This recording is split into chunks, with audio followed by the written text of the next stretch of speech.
told everybody that why you have a little bit different look. And I really think it's worth explaining. You know, most of the time David doesn't have that curly hair, but I permed it for a Halloween costume. Richard Simmons for Halloween, so I permed my hair. with Richard Simmons for Halloween, we got a permanent. That is dedication. That is It's not a good costume if it doesn't permanently alter your appearance. I know. Can you believe it? Anyway, the story that I had to tell you is a story from Scotland, like a lot of stories that I like to tell. And it's about a man who was a fisherman. Fisherman turns up in a lot of stories from Scotland. And his name was Murdo McTaggart. Now, he was a sober man. He was a serious man. He was a no-nonsense man. He was a hard-working man. And he was not given to flights of fancy or superstition. And he fished at night. So every night he'd go out fishing, and every day he'd come back with his catch. Every night, every day, just like clockwork. Except for one night. And that was All Hallows Eve. Well, he was getting ready to go out that evening, and a friend of his said, "What are you doing tonight?" And he said, "I'm going out fishing." I said, "But you should be at church. It's All Hallows Eve." He said, "Oh, look, I'm a sober man, I'm a hard-working man, I'm a no-nonsense man, I'm going fishing, just like I do every single night." His friend kind of shrugged. Well, Murdo McTaggart got ready to go fishing that night, and he got his things together, and he headed down to his boat, but he didn't get into his boat because all of a sudden a huge storm came up. There was thunder, there was lightning, there were crashing waves, there was a wind stronger than anybody could remember. And so there on the shore was a little shack where a lot of the fishermen kept their extra nets and some of the fishing equipment, and he thought, well, he'd just go in there and wait to see if the storm calmed down a bit. So he was sitting there on a stool there in that shack when all of a sudden he heard a commotion outside. It was not a bear, but it was something just as scary, because the door bammed open, and there in the doorway was a cat. Now, I know that you don't think that sounds very scary, but this cat was huge, maybe as big as a bear, and it was a very strange looking cat because it had red fur, red like a fox, and shining golden eyes. And he looked beyond that red cat, and behind the red cat were 12 other cats. They were black cats with red eyes. And as Murdo McTaggart sat, trying to look unobtrusive there in that shack, the red cat came in, the black cats came in and surrounded that red cat. And then the red cat said, "Well, it's too quiet in here. Let's have a coronach from Murdo McTaggart." Murdo McTaggart thought to himself, "A coronach? That's what they sing when somebody's died. And here I am, alive. At least I think. I don't need any coronach." But immediately the black cats started howling and yelling. They were not good singers, but they were extremely enthusiastic. And finally, when they were quiet, the red cat turned to Murdo McTaggart and said, "Well now, Murdo McTaggart, it's time for you to pay for the fine coronach that those cats have sung." And he spoke up. He said, "I didn't ask for a coronach. I didn't want a coronach. I didn't need a coronach, maybe alive and all, and I won't pay." Well, the red cat said, "Look again at my friends, the black cats. Look at their teeth. They're sharp and white, and I should tell you that singing makes them hungry." Well, Murdo McTaggart was feeling a little uneasy at that point, and he didn't know what he could possibly pay with. He hadn't thought about wanting to purchase anything like his life or anything when he headed out for fishing, but he looked out the door over those black cats, and there on the hillside he saw an old sheep that's back to the wind in the middle of the storm. Well, it wasn't his sheep. It belonged to the laird, of course, but Murdo McTaggart couldn't be worried about that. He pointed at the sheep and he said, "Take that for your pay." Well, those cats were out the door like a shot. They were out the door and onto the hill and onto the sheep, and, well, in no time at all that was left on the side of the hill was a pile of white bones, picked clean. And just like that, the cats were back in the shack. And just like that, the red cat said, "Well, it's too quiet here. Let us have a coronach from Murdo McTaggart." cats started in, howling and yowling and, well, singing even worse than before. And when they were finally quiet, the red cat turned to Murdo McTaggart and said, "Well now, Murdo McTaggart, it's time for you to pay. Pay for the fine coronach that you've heard."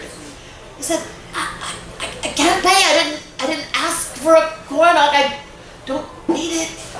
I said, "Remember how hungry they are. They look even hungrier now." Oh. In a panic, he looked out the door, and there on the other hill, on the hillside of the hill, there was an ancient cow.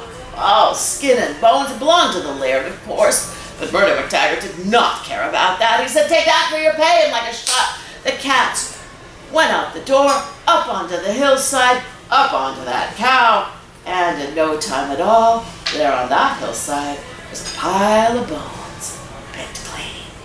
The cats came back. There's a song about that. Yeah, you know that song? We can sing that for intermission, right? And then, of course, the red cat said, "It's too quiet here. Let's have a coronach for Murdo McTaggart." And they joined in, yowling and howling. And when they were done, the red cat said, "Well, time to pay. Fine coronach, wasn't it, Murdo McTaggart?" And he thought to himself, you know, the next pile of white bones picked clean, those are gonna be mine, unless I think fast. Well, he thought as fast as he could, but he didn't see much. No more sheep, no more cows. But just then, the laird's deerhound streaked across that open door. Now, the deerhound was the fastest thing on 4 legs anywhere in the county. And Murdo McTaggart said, "Take that for your pay." Well, the black cats were out the door, and following that deerhound of the deerhound song, redoubled its speed, redoubled its efforts, and everybody disappeared. And Murdo McTaggart thought, "This will give me time, I hope, to escape." So he ran out the door and he started down the path, headed for his house. But after a while, he could hear the sound of those cats coming back. And he thought, there's no way I'm going to make it home in time. And so, wondered what he could do. He saw a tall tree and he decided, well, it's my only hope. He climbed the tree and he was hoping that the branches and the leaves would sort of hide him up there. So he stayed very still, and sure enough, the cats came back and they were running back and forth and howling and yowling. And the tree, Murdo McTaggart, was smiling to himself. Yeah, I fooled them. But then the red cat looked up and said, "No need to look further. Murdo McTaggart is up in the tree."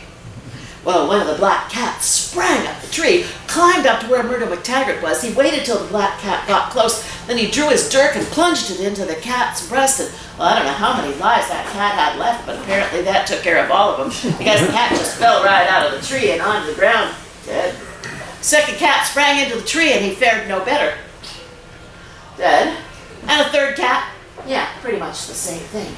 And then the red cat said to the remaining cats, "Let's not continue with this. He'll pick us off one at a time. No, he won't come down. The tree will have to come down with Murdo McTaggart in it." And so then the other cats began to scrabble and scramble around in the dirt around the tree until they uncovered one of the main roots, and they began to gnaw at it with their sharp white teeth. And as they gnawed and gnawed, they gnawed that root through, and the tree leaned. Well, Murdo McTaggart called out, "Help, help!" And off in the village, in the church, the priest was doing a service, celebrating Mass, and he said, I seem to hear someone calling for our help," but his assistant said, "No, it's just the wind." The priest shrugged and went on with the service. And the cats, well, they were still scrambling and scrabbling about in the dirt. They uncovered another one of the main roots. They gnawed it through. When it split, the tree leaned even further. And Murdo McTaggart called out, "Help, help!" And this time in the church, the priest said, "No, it is surely a poor soul who needs our help. We must go." And so he ran out the door of the church, followed by the assistant and several of the people who were attending the service, and they ran toward the sound of that help. And it was a good thing, too, because just then the black cats had gnawed through the third main root, and the tree came down with a crash. And the cats sprang at Murdo McTaggart, but before they could reach him, the priest stepped up, with a bottle of holy water, which he sprinkled liberally over all those cats. And the red cat shot up into the sky and disappeared, leaving behind him only the smell of sulfur and brimstone. And as for the black cats, when they went about to examine the bodies of those cats, they found out that they were just cat skins. There were no bones and no muscles to them, just the fur and the skins. Well, Murdo McTaggart was a sober man, a serious man, a hardworking man, a man not given to flights of fancy or superstition. Every night he went out fishing. Every morning he came back with his catch, just like clockwork. Except when the year rolled around and it was Hallows Eve again, well, Murdo McTaggart wasn't on his boat. No. That night and every year after that, Murdo McTaggart could be found there in the church in the very front row.